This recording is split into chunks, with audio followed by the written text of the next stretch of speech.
കഥ തുടരുന്നു. ആ രംഗം കണ്ടു തലമരവിച്ചു പോകുന്നതുപോലെ മൃദുലയ്ക്ക് തോന്നി. അഞ്ജന ഈശ്വരിയെ താഴെ കിടത്തി. ഈശ്വരി, നിന്നെ ആരാ കുത്തിയത്? അവൾ ചോദിച്ചു. അമ്മ, കത്തിയെടുക്ക്. വയറ്റിൽ കെട്ടി എന്നെ ആശുപത്രിയിൽ കൊണ്ടുപോ. ഞാൻ ചാകും അമ്മ. എനിക്ക് മരിക്കണ്ട, ജീവിക്കണം, ജീവിക്കണം. ഈശ്വരിയുടെ കണ്ണുകളിൽ നിന്ന് നീർമുത്തുകൾ പൊഴിഞ്ഞു. വല്ലാത്തൊരു സ്വരമായിരുന്നു അത്. അഞ്ജന കത്തിയുടെ പിടിയിൽ പിടിച്ച് ബലമായി വലിച്ചു. ചോരയൊഴുകുന്ന കത്തി ഊരിപ്പോന്നു. ആ ധീരപ്രവൃത്തി ചെയ്ത അവൾ നിലവിളിച്ചു പോയി. ഈശ്വരി തറയിൽ കിടന്നു പിടഞ്ഞു. നിലവിളി കേട്ട് തൊഴിലാളികൾ എവിടെ നിന്നൊക്കെയോ ഓടി വന്നു. അയ്യോ, ആരാണിത് ചെയ്തത്? ഒരു തൊഴിലാളി ഭയന്ന് നിലവിളിച്ചു. ഞങ്ങൾക്കറിയില്ല, ആരോ ഈശ്വരിയെ കുത്തുന്നത് കണ്ടാണ് ഞങ്ങൾ വന്നത്, മൃദുല പറഞ്ഞു. അഞ്ജന കത്തി കയ്യിൽ പിടിച്ച് എന്ത് ചെയ്യണമെന്നറിയാതെ നിൽക്കുകയായിരുന്നു. എങ്ങനെയാ അവളുടെ മുറിവ് കെട്ടുന്നത്? അപ്പാ, ഒരു ഞരക്കം. ഈശ്വരിയുടെ പിടച്ചിൽ നിന്നു. അവൾ മരിച്ചു. വേലു, നിന്റെ മോളെ കൊന്നടാ, ആരോ വിളിച്ചു പറയുന്നത് കേട്ടു. അവിടേക്ക് ഓടി വരുന്ന ആ മനുഷ്യനെ അഞ്ജന കണ്ടു. അയാൾ അവളെ നോക്കി പറഞ്ഞു. അവളാ കൊന്നത്. ഞാൻ കണ്ടു. വിടരുത് അവളെ, പിടിക്കേ. അത് കേട്ട് അഞ്ജന നടുങ്ങിപ്പോയി. അവളുടെ കയ്യിൽ നിന്ന് കത്തി താഴെ വീണു.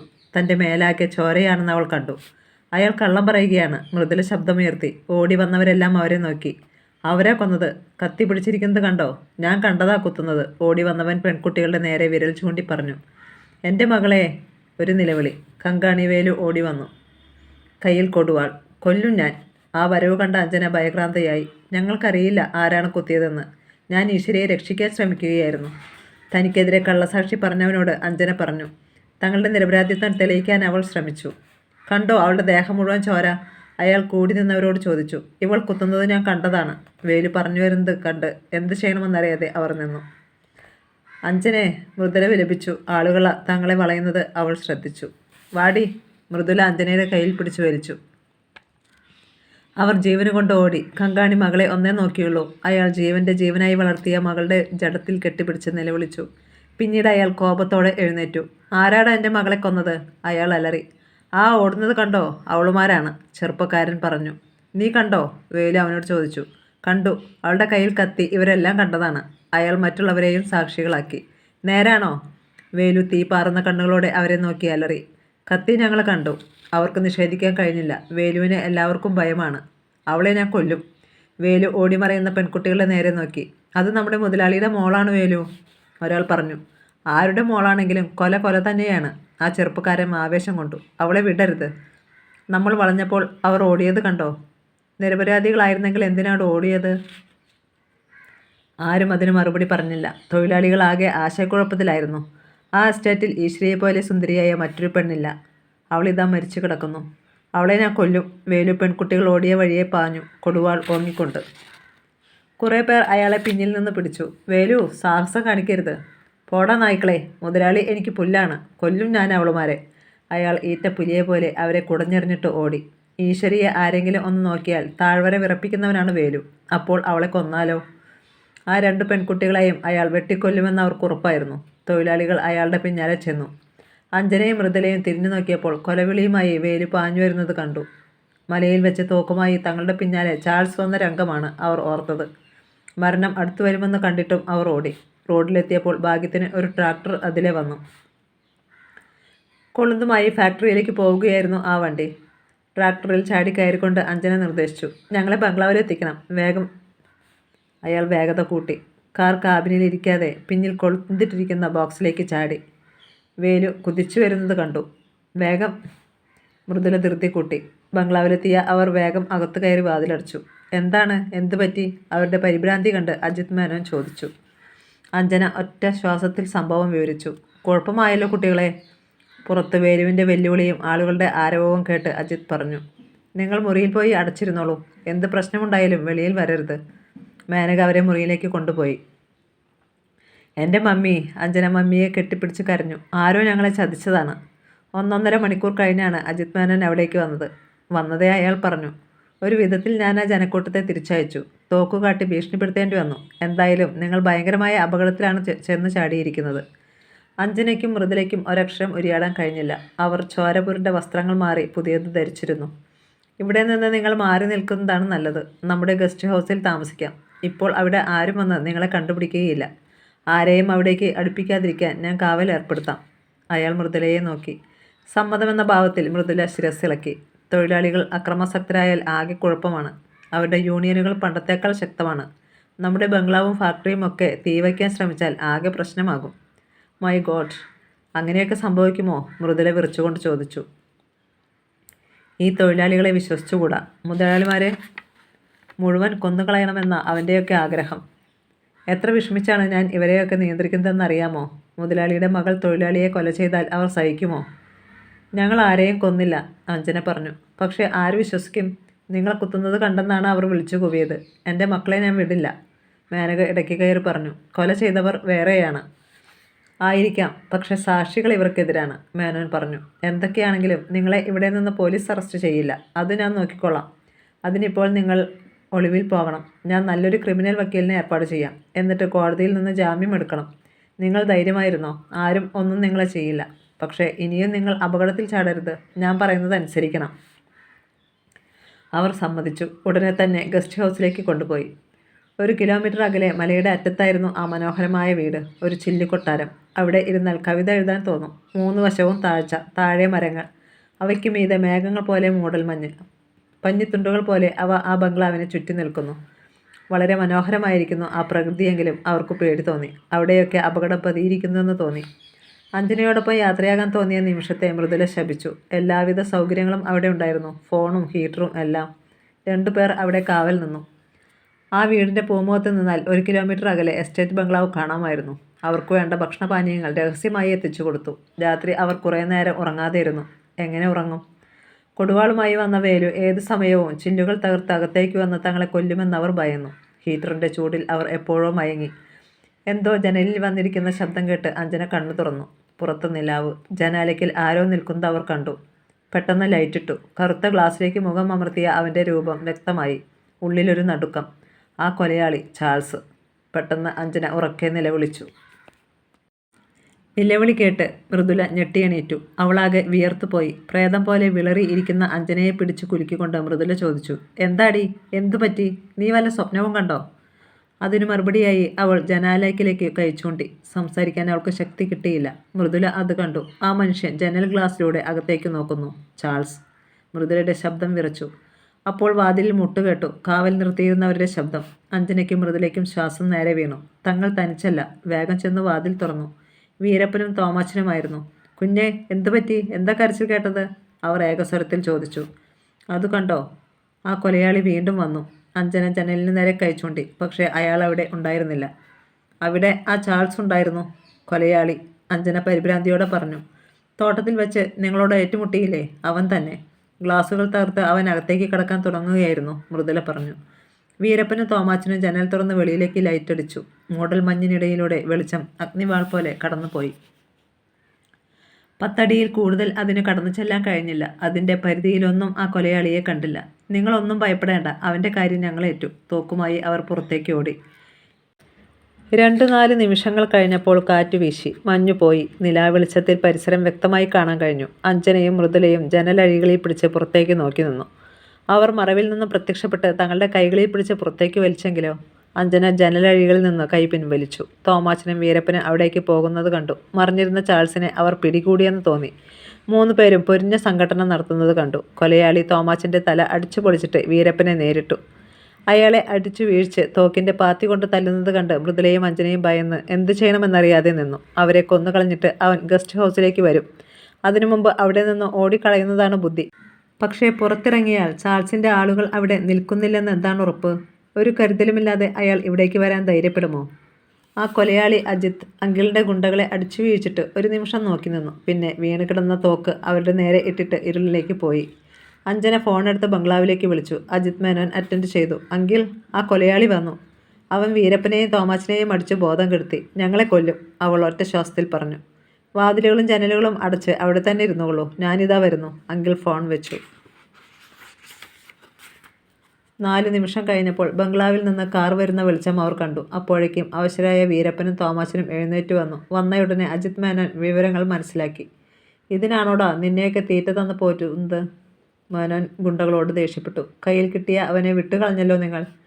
തണുത്ത് ശരീരം മരവിച്ചു പോയിരുന്നു. ഇനിയിങ്ങനെ ഒരബദ്ധം പറ്റില്ല മുതലാളി, തോമാച്ചൻ പറഞ്ഞു. പക്ഷേ എനിക്ക് നിങ്ങളെ വിശ്വാസമില്ല. 2 പേരെ കൂടി ഞാൻ സെക്യൂരിറ്റിക്കായി നിയമിക്കാം, മേനോൻ പറഞ്ഞു. കുറേ നേരം അഞ്ജനയോടും മൃദുലയോടും സംസാരിച്ച് അവരുടെ ഭയം മാറിയതിനു ശേഷമാണ് അജിത്ത് അങ്കിൾ പോയത്. അടുത്ത രാത്രികളിലും അവർ കൊലയാളിയെ പ്രതീക്ഷിച്ചെങ്കിലും അവൻ വന്നില്ല. 2 പെൺകുട്ടികളെ നിഷ്കരുണം കൊന്നതാണവൻ. ആ ചിന്ത അവരെ വേട്ടയാടി. ആ കൊലയാളിയോടൊപ്പം ഒരു രാത്രി താമസിച്ചെന്നോർത്തപ്പോൾ അവർ കിടുങ്ങിപ്പോയി. ആ തകർന്ന വീട്ടിൽ വെച്ചെങ്ങാനും അയാൾ തങ്ങളെ ഉപദ്രവിച്ചിരുന്നെങ്കിൽ ചെറുത്തു നിൽക്കാൻ തങ്ങൾക്ക് കഴിയുമായിരുന്നില്ല. ഈശ്വരൻ തങ്ങളെ രക്ഷിച്ചുവെന്ന് കൂട്ടുകാരികൾ കരുതി. എല്ലാ ദിവസവും മമ്മിയും അജിത്ത് അങ്കിളും അല്പനേരം അവിടെ വന്ന് ചിലവഴിക്കുമായിരുന്നു. ഒരു ഒളിത്താവളമായതിനാൽ എപ്പോഴും അവിടേക്ക് വാഹനങ്ങൾ വരുന്നത് കണ്ടാൽ ശത്രുക്കൾ സംശയിക്കും. മമ്മി വളരെ ഗ്ലൂമി ആയിരിക്കുന്നെന്ന് അഞ്ജന കണ്ടു. അവൾ പറഞ്ഞു, മമ്മി സത്യം, ഞങ്ങളല്ല അവളെ കൊന്നത്. ഈശ്വരിയെ കൊന്നിട്ട് ഞങ്ങൾക്ക് എന്ത് നേടാനാണ്? എനിക്ക് പേടിയാവുന്നു കുട്ടി. ആ കങ്കാണി വേലു തരം പാർത്ത് നടക്കുകയാണ്. ദിവസവും ബംഗ്ലാവിൽ വന്ന് കത്തി കാണിച്ച് ഭീഷണിപ്പെടുത്തും. നിന്നെ എവിടെ ഒളിപ്പിച്ചാലും കണ്ടുപിടിക്കുമെന്നും കൊല്ലുമെന്നുമാണ് അയാൾ ഭീഷണിപ്പെടുത്തിയിരിക്കുന്നത്, മേനക പറഞ്ഞു. വെറും ഒരു കങ്കാണിയെ ഒതുക്കാൻ മേനോൻ അങ്കിളിന് കഴിയില്ലേ? മൃദുല ചോദിച്ചു. കഴിയും. ഇത് സാധാരണ കേസല്ല, അയാളുടെ മകളെ കൊന്ന കേസാണ്. അവൻ്റെ പിന്നിൽ തൊഴിലാളികളും യൂണിയനുമുണ്ട്. തെളിവുകളും നമുക്ക് പ്രതികൂലമാണ്, മേനോൻ പറഞ്ഞു. എന്ത് തെളിവുകൾ? മൃദുല ചോദിച്ചു. ഒരു തെളിവുമില്ല, ഒരു കള്ളസാക്ഷി മാത്രമുണ്ട്. അവനെ ഇടിച്ച് എല്ലൊടിക്കണം. അവൻ സത്യം പറയും. നിങ്ങൾ ഒന്നുകൊണ്ടും ഭയപ്പെടേണ്ട. എൻ്റെ കുട്ടികളെ ഞാൻ പോലീസിനെ കൊണ്ട് പിടിപ്പിക്കില്ല, അതുപോലെ. പക്ഷെ നമുക്കെതിരായി ചില കൊള്ളക്കാർ പ്രവർത്തിക്കുന്നുണ്ട്. അവരെയാണ് ആദ്യം ഒതുക്കേണ്ടത്. മൃദുലയെ വെടിവെച്ചവനെയും ആ ചാൾസിനെയും ഒന്നും ഞാൻ വെറുതെ വിടില്ല, മേനോൻ പറഞ്ഞു. ഒരാഴ്ച കഴിഞ്ഞു. മൃദുലയുടെ വെടിയേറ്റ മുറിവ് കരിഞ്ഞു. എങ്കിലും ഡോക്ടറെ കാണിക്കണമെന്ന് പറഞ്ഞതിനാൽ മേനോൻ അവളെ കൊണ്ടുപോയി. ഹോസ്പിറ്റലിൽ നിന്ന് തിരിച്ചു വരുന്ന വഴി അയാൾ അവളുടെ തുടകളിൽ വിരലോടിച്ചു. അന്നത്തെ ചുംബനത്തിൻ്റെ ഓർമ്മ അവളിലുണ്ടായിരുന്നു. പക്ഷേ ചെയ്യുന്നത് തെറ്റാണെന്ന് തോന്നൽ അവളെ പിന്തിരിപ്പിച്ചു. മൃദുല അജിത്തിൻ്റെ ബലിഷ്ഠമായ കൈ പിടിച്ചു മാറ്റി. അയാൾ പുഞ്ചിരിച്ചതേയുള്ളൂ. എസ്റ്റേറ്റ് ക്ലബിലേക്കുള്ള ബോർഡ് കണ്ടപ്പോൾ അജിത്ത് ചോദിച്ചു, നമുക്കല്പം ചായ കഴിക്കാം അല്ലേ? അവൾ മൂളി. മുതലാളിയുടെ കാർ വരുന്നത് കണ്ടപ്പോൾ ഗൂർക്കയും ചെടികൾ വെട്ടി ശരിപ്പെടുത്തിക്കൊണ്ടിരിക്കുന്നവനും സല്യൂട്ട് ചെയ്തു. ആ കാറിൽ അജിത് മേനോൻ്റെ ഒപ്പം ഇരുന്നപ്പോൾ മൃദുലയ്ക്ക് എന്തോ പ്രത്യേകത തോന്നി. മനോഹരമായ മുറിയിൽ അവർ ഇരുന്നപ്പോൾ ഒരു ചെറുപ്പക്കാരൻ ഓടി വന്നു ഭവ്യതയോടെ നിന്നു. ആ മുറി അജിത് മേനോന് മാത്രമുള്ളതാണെന്ന് അവൾക്ക് തോന്നി. അത്രയ്ക്കുണ്ടായിരുന്നു സജ്ജീകരണങ്ങൾ. Tea, orange pudding, ice cream, orange juice, ഒരു കോക്ടെയിൽ, ഒരു ബിയർ. അയാൾ ആ യുവാവിന് നിർദ്ദേശം കൊടുത്തു. വേറെ എന്താണുള്ളത്? കാട്ടുകോഴി ഫ്രൈ ഉണ്ട് സാർ. വെരി ഡെലിഷ്യസ് സാർ, അയാൾ ഭവ്യതയോടെ പറഞ്ഞു. ഓക്കെ. അയാൾ പോയി. മുറിയിൽ അവർ തനിച്ചായപ്പോൾ അജിത് മേനോൻ പറഞ്ഞു, എൻ്റെ മുറിയാണിത്. വല്ലപ്പോഴും സ്വസ്ഥമായി ഇരിക്കാൻ ഇവിടെ വരും. മൃദുലയെപ്പോലെ മനസ്സിനിണങ്ങിയ ഒരു VIP കൂടിയുണ്ടെങ്കിൽ സന്തോഷമായി.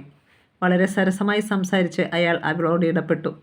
ഓഫീസിലോ വീട്ടിലോ കാണുന്ന ആളല്ല അതെന്ന് അവൾക്ക് തോന്നി. അവർ തമ്മിലുള്ള അകലം കുറഞ്ഞതുപോലെ. അജിത് മേനോന് മേനകയേക്കാൾ പ്രായം കുറഞ്ഞ ഒരു സ്ത്രീയെ ഭാര്യയായി കിട്ടാൻ ഒരു വിഷമവുമില്ലെന്ന് അവൾക്ക് തോന്നി. ഏത് യുവതിയും അദ്ദേഹത്തെ ഇഷ്ടപ്പെടും. അജിത്തിൻ്റെ ഫലിതങ്ങൾ കേട്ട് അവൾ ചിരിച്ചു. ചില പൊടിപ്രയോഗങ്ങളൊക്കെ അവളും നടത്തി. ഭക്ഷണം വന്നു. കാട്ടുകോഴിയുടെ മാംസം അവൾക്ക് ഇഷ്ടപ്പെട്ടു. മേനോൻ കോക്ടെയിൽ കഴിച്ചു. മൃദുല ബിയർ കഴിച്ചിട്ടുണ്ടോ? ഉണ്ട്, ഒരു കൂട്ടുകാരിയുടെ മാരേജ് പാർട്ടിക്ക്. പക്ഷേ എനിക്കതിൻ്റെ കയ്പ് ഇഷ്ടമല്ല. ആ ബിയർ അല്ല ഈ ബിയർ. അല്പം കുടിച്ചു നോക്ക്. അജിത് ബിയർ ഒരു മഗ്ഗിൽ പകർന്ന് അവൾക്ക് നീട്ടി. ഒരു കുഴപ്പവുമില്ല, മദ്യമൊന്നുമല്ലല്ലോ. സമ്മതിപ്പിക്കണം. സമ്മതിക്കും. പക്ഷേ എനിക്ക് കഴിയില്ല സാർ, ഇത് തെറ്റാണ്. അയാൾ അവളുടെ മാറിൽ ചുംബിച്ചു. നിഷേധിക്കാനായില്ല. അവൾ കുടിച്ചു. അവൾക്കത് രുചികരമായി തോന്നി. വീണ്ടും മഗ് നിറച്ചപ്പോൾ അവൾ നിഷേധിച്ചെങ്കിലും അയാൾ നിർബന്ധിച്ചു കുടിപ്പിച്ചു. വയർ നിറഞ്ഞു. ഇനിയൊന്നും കഴിക്കാൻ എനിക്ക് വയ്യ. അവൾ എഴുന്നേറ്റ് കൈ കഴുകി ജനാലയ്ക്ക് ചെന്ന് നോക്കി. നീലമലകൾ.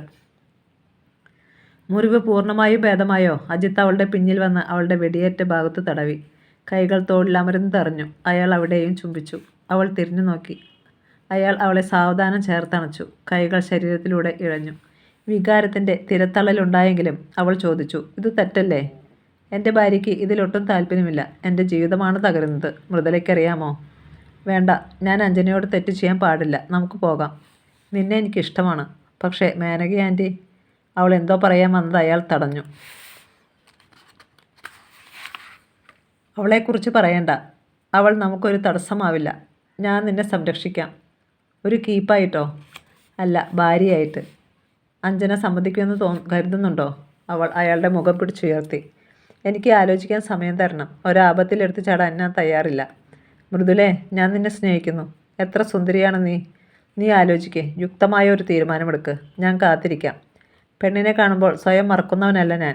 നിന്നെ ഉപദ്രവിക്കാനും എനിക്ക് ആഗ്രഹമില്ല. കവർച്ചക്കാരനല്ല ഞാൻ. കനിഞ്ഞ് അനുഗ്രഹിച്ചാൽ സ്വീകരിക്കും. അയാളുടെ ആ വ്യക്തിത്വം അവൾക്ക് ഇഷ്ടപ്പെട്ടു. സമ്മതമാണെങ്കിൽ പ്രതിബന്ധങ്ങൾ നമുക്ക് നീക്കാം. I really love you sweet. അയാൾ അവളുടെ കൈ പിടിച്ചുയർത്തി ചുംബിച്ചു. അവളുടെ വയറ്റിലും മാറിലും അധരങ്ങളിലുമൊക്കെ തരുത്തരിപ്പുണ്ടായി. മൃദുല വസ്ത്രം നേരെയാക്കി. തിരിച്ചു പോകുമ്പോൾ ഈ എസ്റ്റേറ്റ് തനിക്ക് കൂടി അവകാശപ്പെട്ടതായാലോ എന്ന ചിന്ത അവൾക്ക് സുഖം പകർന്നു. അഞ്ജനയെ കാണുമ്പോൾ കുറ്റബോധം. ഒന്നും സൂചിപ്പിച്ചില്ല, ഒന്നും പ്രകടമാകാതിരിക്കാൻ ശ്രമിച്ചു. ഉറക്കമില്ലാതെ മൃദുല പലതും ചിന്തിച്ചു കൂട്ടാൻ തുടങ്ങി. രാത്രിയിൽ ജനൽക്കൽ വന്ന് നോക്കിയ ചാൾസിനെ അവൾ കണ്ടില്ല. ഹീറ്ററിൻ്റെ ചൂടിൽ മയങ്ങുന്ന ആ സുന്ദരികളെ അയാൾ നോക്കി നിന്നു. മുൻവശത്തെ അജിത്തിൻ്റെ കാവൽക്കാർ. അകത്തു കയറാൻ ഒരു വഴി അന്വേഷിച്ച് അയാൾ നടന്നു. കയ്യിലിരുന്ന കയർ എറിഞ്ഞ് മുകളിൽ കൊളുത്തി. അതിൽ പിടിച്ചു കയറി മുകളിലെ ബാൽക്കണിയിൽ കയറി സ്റ്റെയർ കേസിലെ വാതിൽ തുറന്നു. ശബ്ദം കേൾപ്പിക്കാതെ താഴേക്കിറങ്ങി. അഞ്ജനയും മൃദുലയും കിടക്കുന്ന മുറിയുടെ നേരെ നടക്കുമ്പോൾ ഒരാൾ അയാളുടെ മുന്നിൽ വന്നു. റിവോൾവർ കൊണ്ട് തലയ്ക്ക് ഒരിടി, നെഞ്ചിൽ ഒരു വെട്ട്. ആ കാവൽക്കാരൻ ബോധമറ്റു വീണു.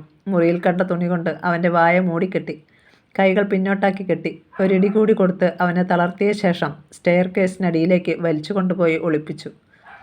പൂമുഖത്തെ വീരപ്പനും തോമാച്ചനും മറ്റു രണ്ടുപേരും പഴയ വീരകഥകൾ പറഞ്ഞ് ഇരിക്കുന്നത് അയാൾ ജനൽ കർട്ടൻ മാറ്റി കണ്ടു. അഞ്ജന ബോധം കെട്ടു വീണു. മൃദുല കുതറിക്കൊണ്ട് ശബ്ദമുണ്ടാക്കാൻ ശ്രമിച്ചു. അയാൾ വായ പൊത്തിയപ്പോൾ അവൾ കയ്യിൽ കടിച്ചു. അയാൾ കോപത്തോടെ അവളുടെ തലയ്ക്കടിച്ചു. അവൾ ബോധമറ്റ് ശവം പോലെ ബെഡിലേക്ക് വീണു. അപ്രതീക്ഷിതമായ ഒരു സംഭവമായിരുന്നു അത്. വാതിൽ തുറന്നുകൊണ്ട് ആ കാവൽക്കാർ അകത്തേക്ക് വന്നപ്പോൾ ചാൾസ് നിറയൊഴിച്ചു. തുടരെ തുടരെ നിറയൊഴിച്ചപ്പോൾ അവർ ഭയന്നുപോയി. വീരപ്പൻ്റെ കാലിൽ വെടിയേറ്റ് താഴെ വീണു പിടഞ്ഞു. ആ ഗുണ്ടകൾ ഭയന്നുപോയി. ചാൾസിനെ അവർ പിടികൂടിയെന്ന് കണ്ട് അഞ്ജനയും മൃദുലയും അലറി നിലവിളിച്ചു. മരണത്തിൻ്റെ ഗന്ധം അവർക്ക് അനുഭവപ്പെട്ടു. ചാൾസ് അവരെ ഇടിച്ചു തെറിപ്പിച്ചുകൊണ്ട് വെളിയിലേക്ക് ഓടി. വലിയ തോക്കുകൊണ്ട് ഉന്നം നോക്കാനോ നിറയൊഴിക്കാനോ ഉള്ള സാവകാശമൊന്നും അവർക്ക് കിട്ടിയില്ല. വീരപ്പൻ തറയിൽ കിടന്ന് ചോരയൊഴുക്കി പിടഞ്ഞു. മറ്റുള്ളവർ ചാൾസിനെ പിടിക്കാനായി പുറത്തേക്ക് ഓടി. നമ്മൾ സംസാരിച്ചതൊക്കെ ഇവർ കേട്ടുകാണും. അതുകൊണ്ടല്ലേ വാതിൽ തുറക്കാൻ പറയാതെ ഇടിച്ചു തുറന്നത്, മൃദുല മന്ത്രിക്കുന്ന സ്വരത്തിൽ അഞ്ജനയോട് പറഞ്ഞു. അങ്ങനെയാണ് എനിക്ക് തോന്നുന്നത്. അവർ എന്ത് ചെയ്യണമെന്നറിയാതെ പകച്ചു നിന്നു. വീരപ്പൻ വാതിലിൽ പിടിച്ച് എഴുന്നേറ്റു. അവൻ ഇവിടെ എവിടെയോ ഉണ്ടെന്ന് ഞങ്ങൾക്കറിയാമായിരുന്നു. പിന്നെ വന്നു നോക്കിയപ്പോഴാണ് ഈ മുറിയിൽ നിന്ന് അവൻ്റെ ശബ്ദം കേട്ടത്. അവൻ നിങ്ങളെ ഭീഷണിപ്പെടുത്തുകയായിരുന്നോ? വീരപ്പൻ ചോദിച്ചത് കേട്ടപ്പോൾ അയാൾക്ക് സംഭവത്തിൻ്റെ യഥാർത്ഥ രൂപം അറിയില്ലെന്ന് അഞ്ജനയ്ക്കും മൃദുലയ്ക്കും മനസ്സിലായി. ഞങ്ങൾ മയങ്ങാൻ തുടങ്ങുമ്പോഴാണ് അവൻ കയറി വന്നത്. തോക്കും ചൂണ്ടി ഞങ്ങളെ കൊല്ലുമെന്ന് ഭീഷണിപ്പെടുത്തുകയായിരുന്നു. ഒന്ന് ഞരങ്ങാൻ പോലും ഞങ്ങൾ ഭയന്നുപോയി, അഞ്ജന പറഞ്ഞു. അത് കേട്ടുകൊണ്ടാണ് മറ്റുള്ളവർ വന്നത്. ചാൾസ് രക്ഷപ്പെട്ടെന്ന് അഞ്ജനയ്ക്ക് മനസ്സിലായി. നിങ്ങൾ വാതിലടച്ചില്ലായിരുന്നോ? തോമച്ചൻ ചോദിച്ചു. ഇല്ല, നിങ്ങളുണ്ടല്ലോ എന്ന് കരുതി. അവൻ അകത്ത് കയറി കുറ്റിയിടുകയാണ് ചെയ്തത്, മൃദുല പറഞ്ഞു. എൻ്റെ കാലിനൊരു വെടിയേറ്റു. സാരമില്ല, നിങ്ങൾ രക്ഷപ്പെട്ടല്ലോ. വീരപ്പൻ തളർന്ന് തറയിലിരുന്നു. എന്നെ ആശുപത്രിയിൽ കൊണ്ടുപോടാ, ഒത്തിരി ചോര പോയി. വിവരം പറഞ്ഞ് അജിത് മേനോൻ വന്നു. തൻ്റെ കാവൽക്കാരുടെ കഴിവില്ലായ്മ പറഞ്ഞ് അജിത്ത് അവരെ ചീത്ത വിളിച്ചു. അഞ്ജനയെയും കൂട്ടുകാരിയെയും അയാൾ ചോദ്യം ചെയ്തെങ്കിലും അവർ ഒന്നും പറഞ്ഞില്ല. 2 ദിവസം കഴിഞ്ഞു. അഞ്ജനയ്ക്ക് മുറിയിൽ അടച്ചിരുന്നിട്ട് മടുപ്പ് തോന്നി തുടങ്ങി. അവൾ പുറത്തിറങ്ങിയപ്പോൾ തോമാച്ചൻ തടുത്തു. വേണ്ട കുഞ്ഞെ, ആരെങ്കിലും കാണും. ഇല്ല, ഞാൻ അധിക ദൂരം പോവില്ല. ആരും എന്നെ കണ്ടുപിടിക്കുകയില്ല. അധികാരത്തിൽ അവളെ തടയാൻ അയാൾക്ക് കഴിഞ്ഞില്ല. അവനെ അവഗണിച്ചുകൊണ്ട് അവൾ മലഞ്ചെരുവിലൂടെ നടന്നു. അപ്പോൾ റോഡിനപ്പുറത്തെ നെല്ലിമരച്ചോട്ടിൽ ഡേവിഡ് ഇരിക്കുന്നത് അവൾ കണ്ടു. അവൾ അടുത്തു ചെന്നു. ഞാനൊരു അപകടത്തിൽ പെട്ടിരിക്കുകയാണ് ഡേവിഡ്. എനിക്കറിയാം, അയാൾ പറഞ്ഞു. ഞാൻ ഒരിക്കലും ഈശ്വരിയെ കൊല്ലുകയില്ലെന്ന് ഡേവിഡിനറിയില്ലേ? പക്ഷേ ആ കങ്കാണി വേലുവും പോലീസും കുറേ ആളുകളും എന്നെ തേടി നടക്കുകയാണ്. എനിക്കെൻ്റെ നിരപരാധിത്വം തെളിയിക്കാൻ പറ്റുന്നില്ല. പോലീസ് നിങ്ങളെ തേടുന്നെന്ന് ആര് പറഞ്ഞു? അയാൾ ചോദിച്ചു. പിന്നെ ഈശ്വരി മരിക്കുന്നതിന് മുമ്പ് 3-4 പേർ അവളെ ബലാത്സംഗം ചെയ്തിട്ടുണ്ട്. പോസ്റ്റ്മോർട്ടം റിപ്പോർട്ടിൽ നിന്ന് കിട്ടിയ അറിവാണ്. അതേതായാലും നിങ്ങൾ ചെയ്തതാവില്ല. മറ്റൊന്ന്, അത്രയും ആഴത്തിൽ കത്തി കുത്തിയിറക്കാൻ മൽപ്പിടുത്തത്തിനിടയിൽ ഒരു സ്ത്രീക്ക് കഴിയുകയില്ലെന്ന് പോലീസിനറിയാം.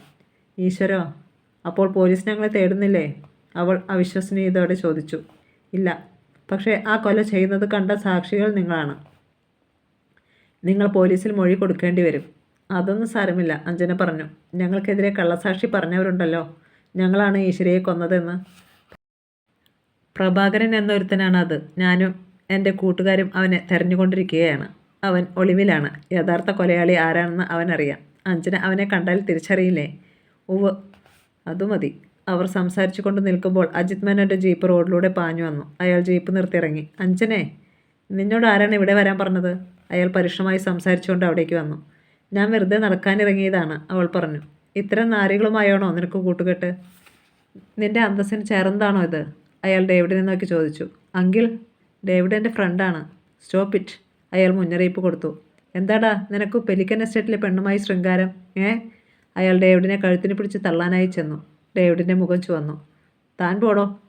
താൻ എങ്ങനെയാണ് ഇവിടെ വന്നതെന്ന് എനിക്കറിയാം, അഭിമാനത്തിന് ക്ഷതമേറ്റപ്പോൾ ഡേവിഡ് പറഞ്ഞു. എടാ റാസ്കൽ, നീ എന്താ പറഞ്ഞത്? നിന്നെ കൊന്നുകളയും ഞാൻ. ഒത്തിരി പെണ്ണുങ്ങളെ പഴപ്പിച്ചവനാണ് നീയെന്ന് കേട്ടിട്ടുണ്ട്. ഇവളെയും വളയ്ക്കുകയാണോടാ? എന്നിട്ട് ഭീഷണിപ്പെടുത്തുന്നോ? കഴിവറുടെ മോനെ, കൊന്നുകളയും ഞാൻ. നിന്നെപ്പോലെ കുറേ തീവ്രവാദികൾ ഇവിടെയുണ്ട്. നിന്നെയൊന്നും ഞാൻ വെറുതെ വിടില്ല. അയാൾ ദേഷ്യപ്പെട്ട് ഡേവിഡിനെ തല്ലാൻ ചെന്നപ്പോൾ അഞ്ജന തടഞ്ഞു. ഡേവിഡ് അയാളെ ശ്രദ്ധിക്കാതെ ബൈക്കിൽ കയറി. എടാ, നീ നോക്കിക്കോ. നീ കൊത്തി കൊത്തി മുറത്തിൽ കയറി കൊത്തരുത്, അജിത് വിളിച്ചു പറഞ്ഞു. ഡേവിഡ് പ്രതികാരഭാവത്താൽ എന്നവണ്ണം ബൈക്ക് പായിച്ചു പോയി.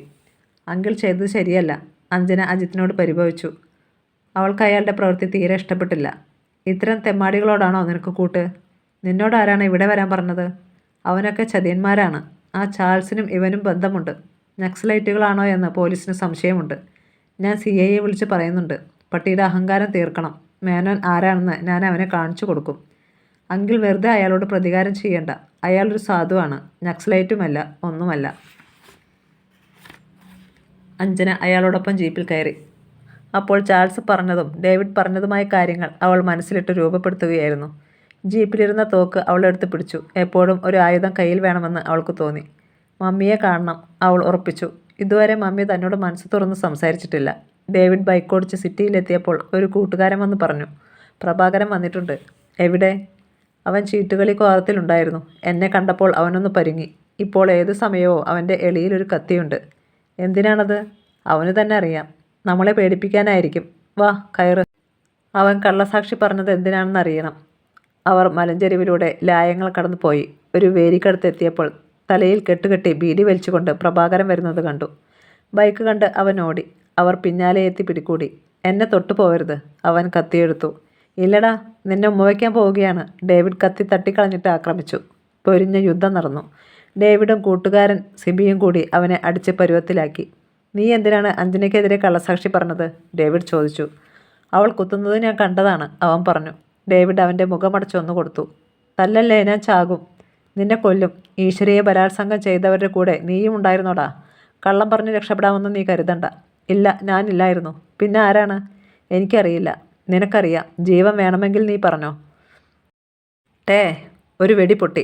ഡേവിഡും സിബിയും ഒളിച്ചു. പ്രഭാകരൻ ഓടിപ്പോയി. ആ വെടി വെച്ചവനെ അവൾ അവിടെയൊക്കെ തിരഞ്ഞെങ്കിലും കണ്ടില്ല. സിബി പോയി. പക്ഷേ ഡേവിഡിന് പിന്തിരിയാൻ മനസ്സ് വന്നില്ല. അവൻ ബൈക്കിൽ പ്രഭാകരൻ്റെ വീട്ടിലേക്ക് ചെന്നു. പെട്ടെന്നൊരു ജീപ്പ് വന്ന് ഡേവിഡിനെ ഇടിച്ചു തെറിപ്പിച്ചു. അതിൽ നിന്ന് കുറേ ഗുണ്ടകൾ ഇറങ്ങി. നീ മുതലാളിയെ ഭീഷണിപ്പെടുത്തും അല്ലേടാ? വീഴ്ചയിൽ നിന്ന് എഴുന്നേൽക്കാൻ കഴിയുന്നതിന് മുമ്പ് അവർ ഡേവിഡിനെ പിടികൂടി. എൻ്റെ അമ്മേ, ഡേവിഡിൻ്റെ നിലവിളി ആ മലഞ്ചെരുവിൽ നിന്ന് കേട്ടു. അകലെ നിന്ന് കൊളുന്തെടുക്കുന്ന തൊഴിലാളികൾക്ക് അവ്യക്തമായി അത് കാണാൻ കഴിഞ്ഞു. നായയെ തല്ലിക്കൊല്ലുന്നത് പോലെ കുറേ ആളുകൾ ഒരു മനുഷ്യനെ മർദ്ദിക്കുന്നു. അവർക്ക് ഓടിയെത്താൻ പറ്റാത്ത അകലെയായിരുന്നു അത്.